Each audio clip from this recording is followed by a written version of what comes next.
¿Qué tal, queridos hermanos? Continuamos con la segunda parte de Creo en la Santa Iglesia Católica. Se nos ha hecho un poco extenso, pero bueno, es necesario ir de a poquito viendo estas cosas. Y también decimos que la iglesia es una, no hay 1000 iglesias, ¿sí? Hay 36.000 denominaciones cristianas que son de hermanos separados, pero que tienen que ver muy poco con lo que es la iglesia. Si nosotros vamos al capítulo 16 del Evangelio de Mateo, versículo 17, ahí vamos a ver una cosa que es muy obvia, muy evidente, pero Jesús dijo: feliz de ti, Simón, hijo de Jonás, porque no te lo ha revelado ni la carne ni la sangre, sino mi Padre que está en el cielo. Yo te digo, tú eres Pedro, y sobre esta piedra edificaré mi iglesia. Eclesía está puesto en singular, es una. Y si Dios fundó una iglesia, ¿cuánto tiempo tiene que tener esa iglesia? 2020 años, o 2000 y pico de años, que es el tiempo después de la venida de Jesús, después de la ascensión de Jesús.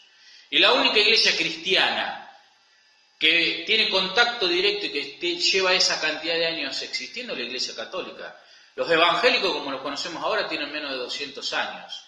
Si nos vamos bien al fondo, los evangélicos surgen con la separación de Lutero, que era un monje agustino de la iglesia católica, allá por la Edad Media. Tienen 500 años los luteranos, y después los protestantes. Pero si llegamos a un fundador, llegamos a un hombre, ¿sí? Lo mismo John Knox, todos los fundadores de los Testigos de Jehová, de los mormones, son todos fundadores hombres del siglo XIX, del siglo XVIII.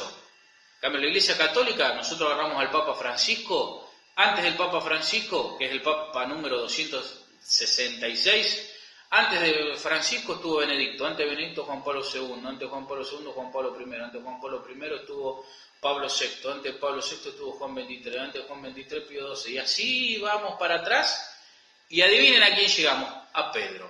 ¿Y Pedro con quién estuvo? Con Jesús. Y si agarramos un obispo y nos vamos para atrás, llegamos a un apóstol. Por eso el obispo lleva un anillo, no porque es de la realeza, sino porque detrás de ese anillo está la sucesión apostólica.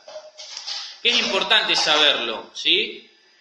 La sucesión apostólica significa que nosotros, nuestro ministerio presbiteral o sacerdotal, tiene conexión con Jesús, ¿sí? Si nosotros vamos, por ejemplo, por eso decimos que la iglesia es apostólica, nuestra iglesia es católica apostólica, ¿sí? ¿Qué significa eso? Significa que apostólica es que hunde su raíz en ¿quiénes? En los apóstoles, ¿sí? Y eso se llama sucesión apostólica. Nosotros llegamos de cualquier obispo o el mismo papa, llegamos a un apóstol que estuvo con Jesús.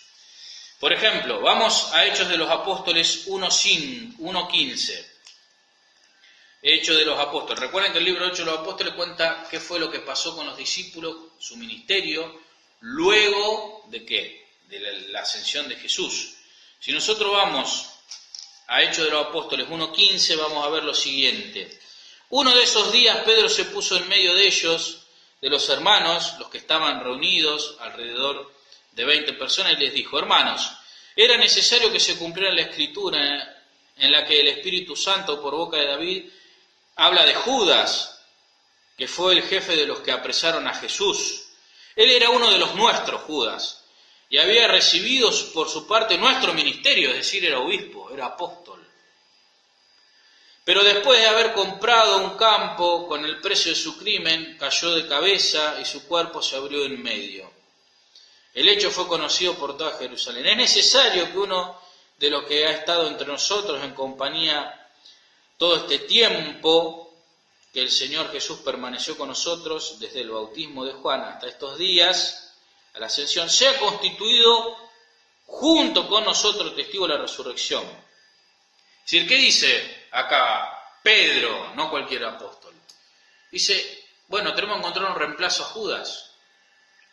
¿Y qué hace Pedro? Eligen a Matías, acá está. Señor, entonces propusieron dos, Matías y José, y eligieron a Matías, ¿sí?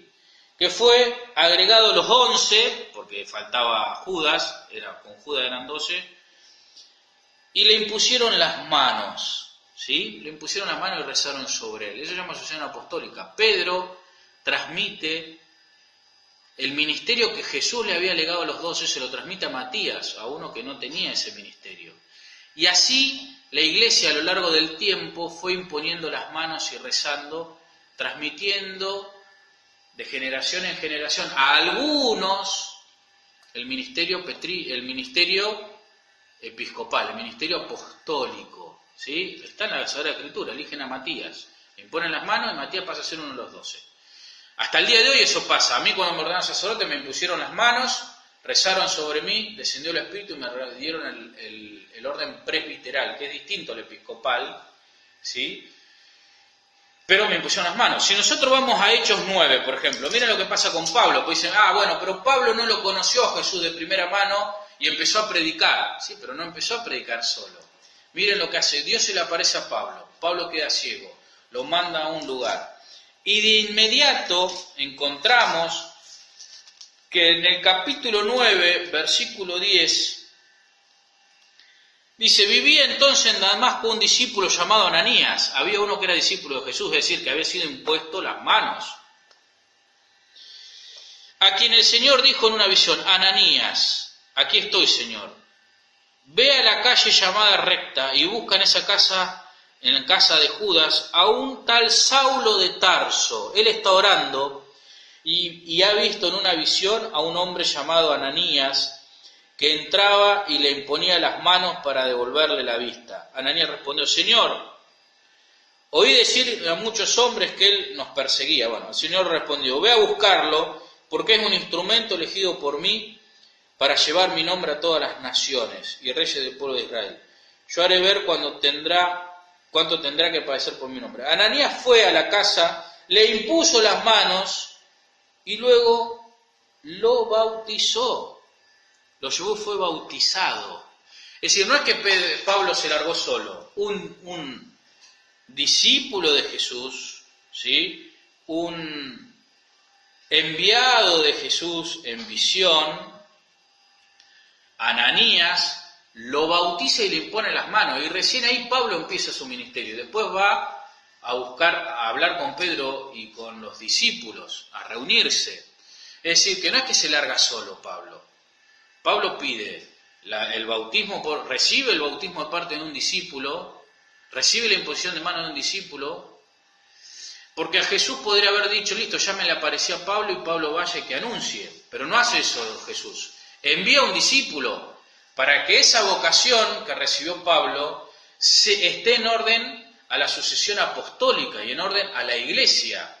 Hoy en día cualquiera dice, yo soy pastor, se me apareció Jesús, y eso no está en la Biblia, no parece así. Tiene que haber una conexión apostólica. Por eso la iglesia es apostólica. Usted puede decir, bueno, pero ¿en dónde aparece en la Biblia que hable de obispos? Bueno, obispo, la palabra episcopos significa vigilante, guardián, ¿sí? Vamos a primera de Timoteo y vamos a ver que habla del obispo. Y habla del obispo de una manera muy clara y en orden a su misión. Timoteo 3:1 dice, es muy cierta esta afirmación, el que aspira a presidir la comunidad, episcopos es la palabra que aparece ahí, desea ejercerla como una noble función, ¿sí? El episcopo es el que ejerce la función, es el sucesor de los apóstoles, es aquel que es enviado a apacentar el pueblo de Dios. Y si nosotros vamos a Hechos 20, por ejemplo, Hechos 20, vamos a ver que aparece el presbítero, que es el sacerdote, que es el anciano, presbítero, que yo después me gustaría saber en las otras religiones separadas, sobre todo en los evangélicos, que son los que más cercanos tenemos, ¿dónde tienen ellos sus presbíteros, sus obispos y sus diáconos que tengan contacto con la sucesión apostólica, que detrás de ellos se pueda llegar históricamente a un apóstol? No existe eso, no tienen. Nosotros los católicos tenemos, pues, la iglesia verdadera. Entonces, si nosotros vamos, como decía, a Hechos 20, 17, capítulo 17, vamos a ver lo siguiente. Desde Mileto os mando a llamar a los presbíteros de la iglesia de Éfeso, dice Pablo. Ya están los presbíteros, estamos hablando de hecho de los apóstoles, inmediatamente después de la venida de Jesús. Y después los diáconos, Hechos 6, ahí vemos cómo eligen, como el mismo Pedro y los discípulos ven la necesidad de transmitir su ministerio a otros a través del diaconado. Esto es la iglesia que va transmitiendo el ministerio que recibió de Cristo, pero la va transmitiendo a través de sus pastores, a través de sus discípulos, a través de sus obispos, de sus presbíteros, no a través de cualquiera que se autodenomina, ¿sí? Vamos a 6.1. Y vemos, en aquellos días, como el número de los discípulos aumentaba, entre los helenistas comenzaron la murmuración de que no se atendía bien a las viudas. Entonces los 12 convocaron, los 12 acá está Matías, no está más Judas Iscariote, está Matías, que recibió la asociación apostólica que recién lo vimos. Entonces los 12, no es justo que nosotros descuidemos la predicación de la palabra para servir las mesas. Es necesario entonces que hombres de buena fe, llenos del Espíritu Santo y de sabiduría, puedan hacerlo. Y la asamblea aprobó esta propuesta y eligieron a Esteban, hombre lleno de fe y del Espíritu Santo, a Felipe, a Prócoro, eligieron a 7 diáconos. Entonces en la Sagrada Escritura ya está el orden sagrado, obispos, presbíteros y diaconado está en la Sagrada Escritura. A lo largo del tiempo ha ido teniendo distinta misión, distinta fisonomía, pero está presente. Y esos presbíteros y esos diáconos han sido elegidos por los discípulos. Y esos presbíteros y diáconos que han sido establecidos por los discípulos tienen una conexión con Jesucristo, que es el que les delegó ese ministerio a los apóstoles, y de los apóstoles a sus sucesores, de sus sucesores a lo largo del tiempo ha llegado a nosotros. Volvemos al ejemplo que di de Francisco, del Papa. Vamos para atrás y llegamos a Pedro. Ninguna otra religión tiene esa sucesión apostólica. Hablando de los hermanos separados, hablando de los testigos de Jehová, de los mormones, no la tienen. La inventan, buscan manera de llegar, pero no la tienen. Nosotros la Iglesia Católica la tenemos. Por eso nuestra iglesia es una. Ya dijimos que Jesús funda una. Santa, ya dijimos por qué es santa. Apostólica, ya decimos por qué apostólica. Y católica, ¿dónde dice en la Biblia la palabra católico? Bueno, eso es bien de ignorantes, ¿no? Católico es una palabra venida del griego catoliqueo, que significa universal. O sea, la iglesia es católica porque es una iglesia universal. Es un adjetivo que significa que abraza a todos. Si nosotros vamos a Mateo 28:19, vamos a ver que Jesús, hay otra cita, yo cito alguna para no extenderme. Vamos a Mateo 28:19, que es el último capítulo del Evangelio de Mateo, y el anteúltimo versículo dice esto: vayan entonces y hagan que todos los pueblos sean mis discípulos. La iglesia verdadera de Cristo no solamente es una, no solamente tiene que ser santa, no solamente es apostólica, sino que incluso tiene que ser católica, tiene que ser universal, tiene que estar mandada a todos. Entonces, cada vez que ustedes vean en la Sagrada Escritura que habla de anunciar a todos los pueblos, a todas las naciones, ovejas de otro rey, está usando la palabra católico, está haciendo la desinencia católico de la iglesia. Y la iglesia es una santa y católica y apostólica. Por eso tengo que creer en ella. Cuando digo creo en la Santa Iglesia Católica, estoy creyendo en todo esto, tiene una densidad. Y a su vez la Iglesia también, si nosotros vemos los primeros cristianos después, que están por fuera de la Biblia, nosotros, por ejemplo, esto es un libro, lo puede acceder cualquiera, se llama Padre Apostólico, son los primeros cristianos. Nosotros vemos, por ejemplo, en la carta de Clemente, que es del año 90 después de Cristo, ahí nomás, sucesor de Pedro, también Clemente, vemos cómo Clemente, siendo papa, se mete a resolver un problema de una comunidad, de otra comunidad, ¿sí?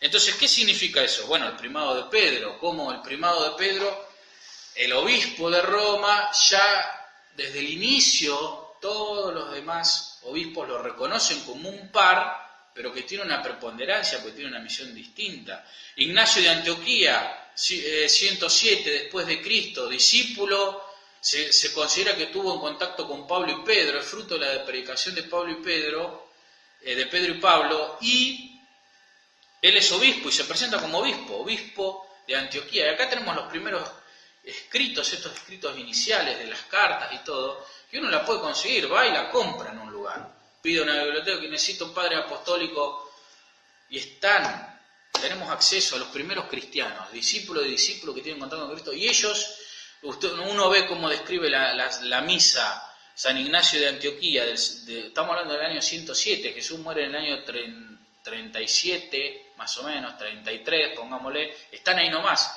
Y describe la misa muy parecida como la escribimos nosotros, con una lectura de la palabra, con la fracción del pan, con la distribución de la Eucaristía, con la epíclesis, con el anuncio del Espíritu Santo. También se cree objetivamente en el cuerpo y la sangre de Jesús presente en el pan y el vino, eso no se dudó nunca. Entonces nosotros la Iglesia tenemos una tradición que nos conecta con Jesús, derecho. Por eso, para nosotros la Iglesia tiene que ser una santa, católica y apostólica. Y a través de la Iglesia Dios nos regala, a través de los 7 sacramentos, la presencia divina, que ya lo hemos hablado a eso. ¿Cuál es la misión de la Iglesia? Anunciar el Evangelio. Y anunciar el Evangelio comunicando la multiforme gracia de Dios a través de la fracción del pan y de los sacramentos. Esa es la misión de la Iglesia. Segunda misión, ¿cuál es? Ser testigo del amor de Cristo en el mundo a través de la caridad. Pero lo primero es el anuncio del Evangelio.